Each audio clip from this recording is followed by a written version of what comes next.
This is Scott Becker with the Becker Private Equity and the Becker Business Podcast. We're recording today on site at the Becker's Healthcare CEO plus CFO Roundtable. I'm going to just talk you through very quickly 12 of the stories that we're following to sort of start the week this week. First, Meta Platforms / Facebook turns downward. We went through the story in our newsletter in 6 quick points, but the basic point of it is they fell about 10, 12% on Friday. Essentially, they saw profits tank. Revenues are still great. Mark Zuckerberg and team are investing a ton in technology, in software, and engineering. And so we'll see how that all comes out on the other side. Ultimately, Zuckerberg's a really smart person.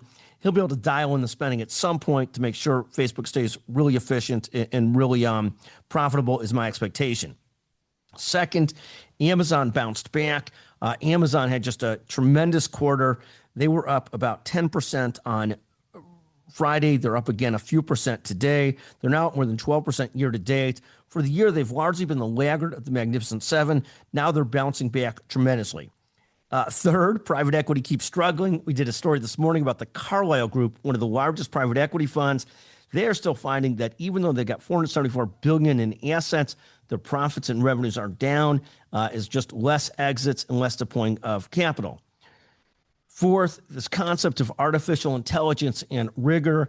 And it's one of the great challenges as a professional today, as a leader today, as a human today, is to use AI, but maintain your academic and your intellectual rigor. And ultimately, it's going to take some mix of both to stay great going forward, is not relying so much on everything artificial intelligence that you can't stay sharp and be able to think through and work through issues yourself as well. That's our fourth story today. Fifth story, and this is a quick promo. We've got a new book coming out next May, something around building great businesses. We'll get the exact title at some point. Hopefully that goes well. Sixth, Alphatec Spine hit new highs this past week. Strong outlook in the spine area. That's unusual because not so many medical device companies right now are hitting out of the park, but Alphatec Spine is. Intuitive Surgical also had a great last quarter. Seventh, Berkshire Hathaway is struggling compared to its peers. Berkshire's up 5% or so year to date.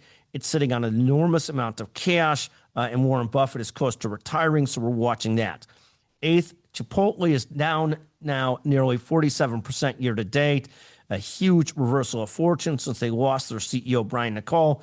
Again, a lot of it gets back to it at Chipotle doing the basics right. We had a separate discussion on CEO pay, and we'll have a separate podcast on this. For publicly traded companies, there's a scorecard for how CEOs do. If you look at Chipotle, you would now say that Brian Niccol's worth his weight in gold. However, one of the great problems on CEO pay is you have a huge number of CEOs that are paid really well at that scale, but are actually awful. So that's a huge problem. When you have a great one, they're worth a lot of money. Ninth, Palantir remains up 165% year to date, hitting out of the box.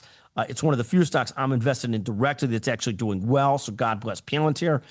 10th, Bitcoin opens today at about 110,000. It's up 12% year to date, but up 58% over the last 52 weeks.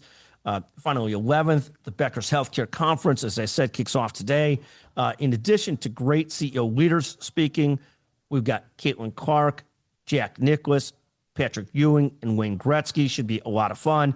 Also, the Becker's Healthcare Podcast ranked at the very top of the Apple Businesses rankings this past week, so God bless that.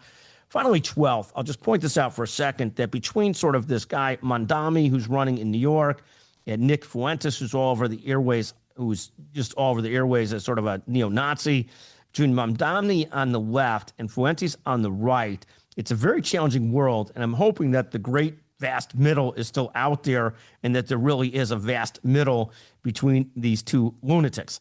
Thank you for listening to the Becker Business and the Becker Private Equity Podcast. Thank you for joining us.